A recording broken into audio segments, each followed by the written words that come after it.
when the shoe first came out in 2019, you know, every world record was destroyed from the 5,000 to the marathon. And so, you know, clearly there's something here, right? We're trying to dissect exactly how the shoe influences performance, was sort of the original goal. And then there was a better question to ask. We have 1 billion plus people that struggle to walk and struggle to move and, you know, live a healthy daily life. And so can we take that technology that's led to improvements on the upper echelon of health, and then can we apply it to sort of the average person and make quality of life better for more? My dad needed triple bypass, had a widowmaker occlusion, so that's like the left anterior coronary artery. So he shouldn't have made it regardless. So he did, and it's a miracle in itself. But watching his rehabilitation, the man would get winded walking, you know, 5 steps at home.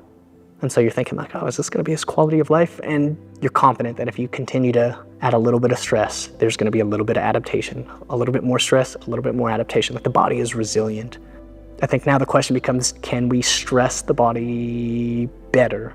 Are you forced to experience this type of recovery where it's just going to be this 6-month-long uphill battle? Or do these shoes possibly have the ability to decrease that timeline, even if it's by a month? So it was working with Ian Hunter, you know, all the work that he did with distance runners and just performance aspect.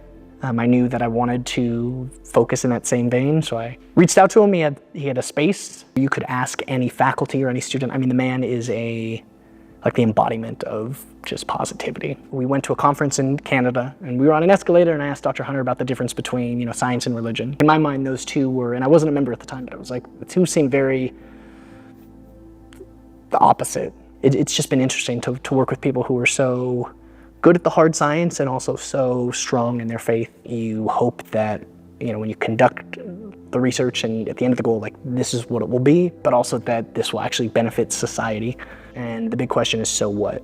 Like, okay, like, so you found that these shoes are good. And so I think the faith aspect comes in for like what you're doing matters, like especially with this study, right? If the super shoes and walking does have a benefit for our metabolic health, and that does influence, you know, even 100 people, then from like the faith point of view, I'm like, okay, then what we did was beneficial, even if it is only those 100. But, you know, I think having the faith that what we do here does matter and it will have a sort of a longer lasting effect for the lives of others, then should be good.